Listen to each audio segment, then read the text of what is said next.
fifth year of this great event, Greg. When you started it, did you imagine half a decade in it would get to be to the place it is, raising $1 million?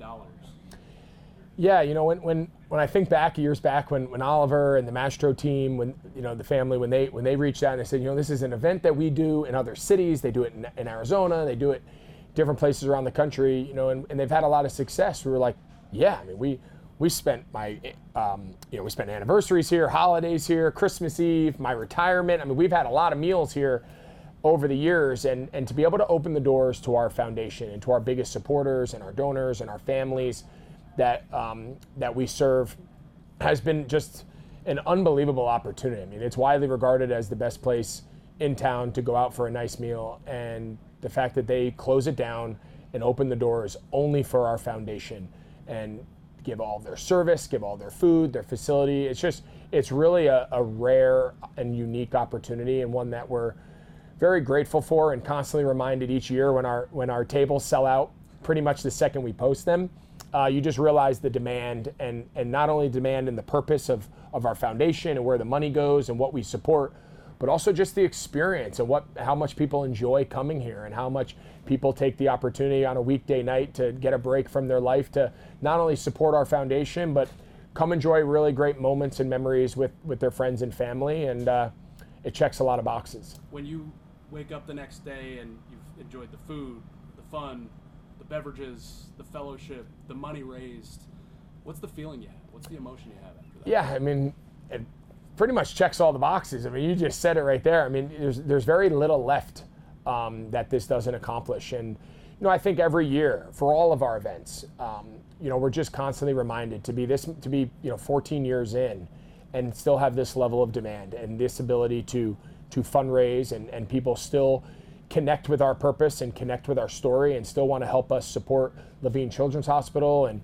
the families of North and South Carolina. It'd be very easy for everybody to just move on. Our story was a big story years ago. TJ's now 13 and I don't play on the team anymore. We're not, you're not necessarily in the limelight locally as you were when we first started it, but all we've done is gotten stronger, and all we've done is having a greater impact on the community, and for that we're grateful. And we're going to continue to put on great events, and we're going to continue to help serve a community that means a lot to us for as long as we can. You got a chance to connect in the press box with Bryson this year. Yeah. What is it like now when these kids are teenagers and they're recovering, they're thriving, to see them, have that success? Yeah, it just puts such purpose on our work. The amount of late nights in the hospital and Bryson and his family and that him and TJ shared, whether it was waiting for their heart transplants, about 5-6 years ago, or even when they were babies and they just happened to overlap in and out of the ICU, and one's coming in and one's going out, and just sharing stories. What are you waiting for? How can we support each other? Just to know other families are kind of in the same boat brings incredible strength at those moments. So, getting to see Bryson up in Green Bay and getting to see so many of these little babies that I met their families before they were even born, and they got diagnosed with their congenital heart disorder before they were even born, and they're at our 5K or they're at our golf outing or they're having dinner, and the baby's not even here yet. And now they're teenagers, now they're driving, now they're playing on school sports teams, and we get to experience their stories in such a different light, and to see how far these families have come, because that is us, right? That's been our story. We remember that day right up the street when we got the diagnosis, and it felt like your world's coming to an end. And now TJ's 13 years old, 6 years post-transplant, living his best life. So it's a constant reminder of just how lucky we are and how far we've come, and our ability to share that with the community is something we really enjoy. Greg, when you played here, Drake May was Luke May's little brother. Yep. What do you think of his rise? You remember hearing about him back then? Yeah. And where can this kid take this? Yeah, I mean, he's pretty special, and I think anybody that saw him, I mean, again, to say he was going to be a top 5 pick and be in the Super Bowl in year 2, I don't know if anybody predicts that, but I remember when he was supposed to be the quarterback at Huff, and then Huff brought in a transfer, and he had to go play at Myers Park, and he was the Myers Park kid, and he was just as good at basketball as he was in football. Just a special kid and a great athlete, comes from a great family. Gotten to meet his brothers a couple times. They're all still very present in the community. Gotten to know Drake and Ann Michael. Actually randomly sat next to them on a flight a year or two ago and got to share some time. So just a great guy. He's everything you want your NFL star to be. He's humble, he's unassuming, he's ultra competitive, and obviously wildly talented. So to see him kind of get Charlotte sports back in the limelight a little bit this year and tell that personal story has been really cool. And certainly I think the whole city's pulling for him. On the other side, what lessons can Sam Darnold's story, his journey, teach a franchise that's having patience with a young quarterback, including one right here in Charlotte? Yeah, I mean, Sam might be the best story in football, and for all the right reasons. I think, so often coaches and parents get up there and they talk about dealing with adversity, and they talk about, riding the ups and downs and being, non-emotional and continuing to work hard and show up every day when things aren't going your way. Here's a guy that was a top national recruit, quarterback at USC, top pick in the draft, and certainly his NFL career doesn't go according to plan in a couple spots, and kind of reinvents himself. Every time you were around Sam, whether that was he was the quarterback here when I got to first know him, or when he was the backup quarterback in San Francisco, last year winning 14 games and having incredible success with Minnesota, or now on the brink of the Super Bowl, when you talked to Sam, you couldn't tell which phase of that journey he was in. He was always the same guy, always a great guy to be around, never down on himself, never too high. He's the perfect lesson to share with your children. He's the perfect lesson that the NFL should be spreading all around. Like, it's everything that's right about sports, and I couldn't be happier for him. I know you couldn't be happier for Panthers fans right now. You had a view from the booth for that, really cathartic day. First home playoff game in 10 years, the atmosphere, the drum with Cam on it. You had done it a couple weeks prior. What is that like for you, just as a former Panther and a resident of this place? Yeah, it was awesome. I got to bring my two boys to the game, and for them to see the stadium like that again, and tell them stories about when you guys were 3 or 4 and we were in that Super Bowl run that year. This is what every game was like, and I'm so happy for obviously for ownership and Mr. Tepper and Dave Canales and Dan Morgan and the job they've done building that locker room, and Bryce, the players. And just the community, right? Just for the entire Panther community. Our kids are doing Friday Panther Day, getting ready for the playoff game, and people wearing their gear around town, and the stadium was electric, and I got to the stadium like 4 hours early, and there's traffic and there's tailgating, and it was all Panther fans. It felt like every jersey, every shirt, every hoodie in that stadium was Panther fans, and it was just so good for the community. I'm happy for everybody associated with the organization, and certainly an up and down road to get to that point, and hopefully more of those to come. Up and down road for Bryce Young, clearly elevated his game, set career highs. The passing offense, struggled and then popped, and then struggled and then popped. What did you see from him in that playoff game that you think can be sustained? Yeah, I thought he was awesome. I thought that's as well as we've seen, especially that first half. I think I even said it. That's as good a football that Bryce has played in his young career. And I thought we saw a lot of really good young players elevate themselves, right? Jalen Coker and Bryce and Mike Jackson, and JC obviously went out with the injury there late, but the defensive backs, holding that offensive passing game for the most part in check there till the end was incredible. So I think there's a lot of really good positives to come out of the season. Certainly continue to get better, certainly add more pieces and whatnot, but a lot of really good moments, a lot of really good storylines of the season. Obviously consistency and being able to do it week in and week out will be the constant theme going in, but I think Dave and Dan and the entire crew has done a really good job. As you go around the league and see coaches that try to balance primary offensive play calling, also being the head coach, what do you notice about it, and how do you feel Dave Canales has handled it so far? I think he's done a good job. I think it's very hard. I think, you see who are widely regarded as the best, right? The quote-unquote top guys in the league, the Shanahans, the McVays, the Andy Reids. Offensive play calling especially, and managing the game and the emotions as a head coach is certainly a challenge. And when you look at a lot of the teams that have had success, that's been the recipe. But then you look into the Super Bowl, and neither team has an offensive guy calling the plays. And so there's certainly different ways to do it, but I think what Dave's been able to do and manage game decisions and strategy and fourth downs and 2 points and all the analytical stuff that they've leaned into and was a big reason why they pulled out some of the games that they did.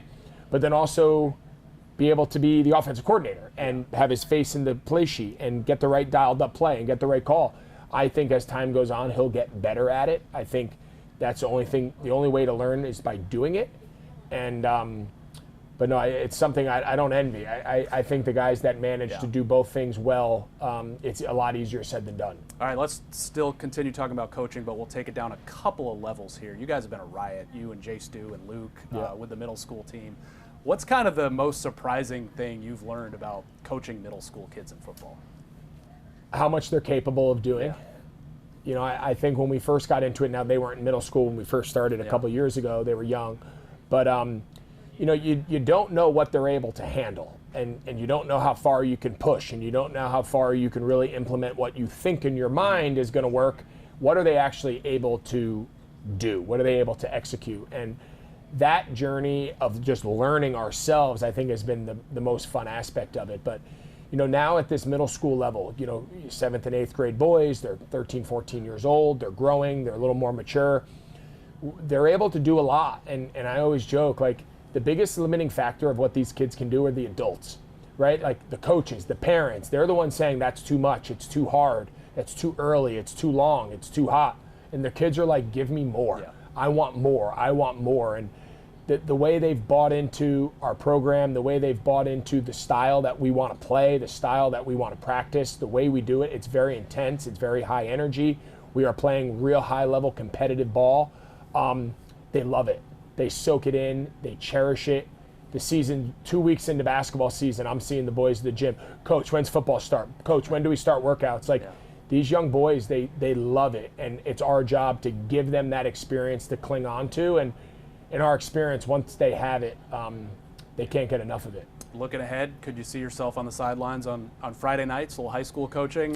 We'll see. A couple of days to get to your game on Sunday. Yeah, maybe.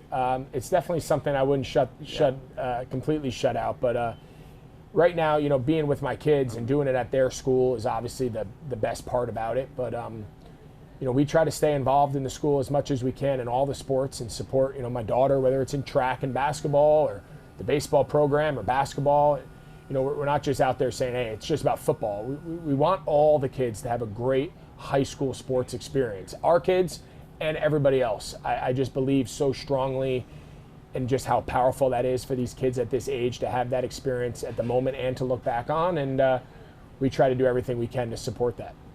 It seems to be a question of when Luke Kuechly's a Hall of Famer, not if. Hopefully that happens tomorrow night.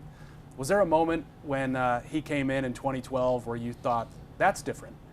Yeah, I mean, we could have an entire hour conversation about what makes Luke unique. And I think to boil it all down to just the simplest way to kind of phrase Luke is it's very rare for a guy to be as physically talented.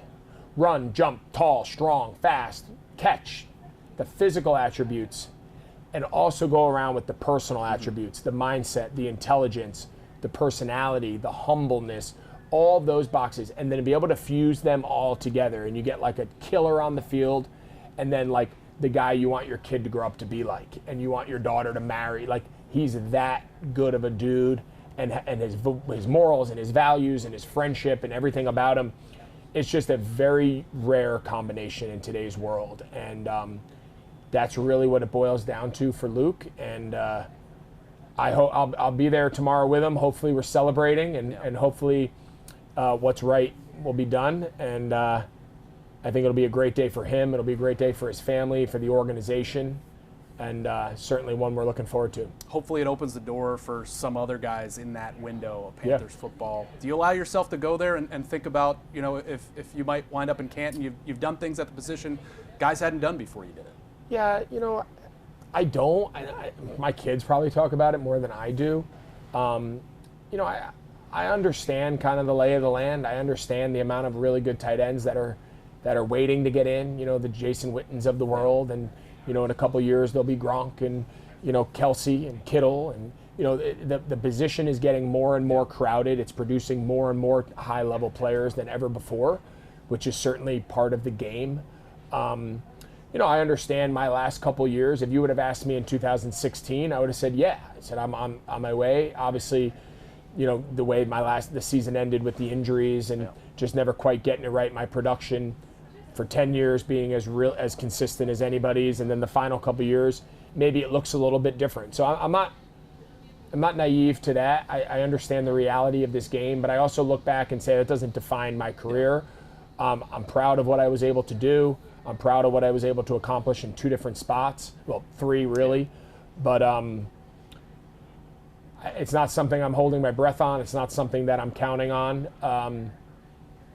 And it doesn't really define what I was able to do. All right, Greg, enjoy the Super Bowl. Appreciate enjoy the Young Gala, man. Yeah, man. Thanks, Appreciate it. Good seeing you. Yep, you too. Thanks, man. Appreciate you. Yeah, thank you.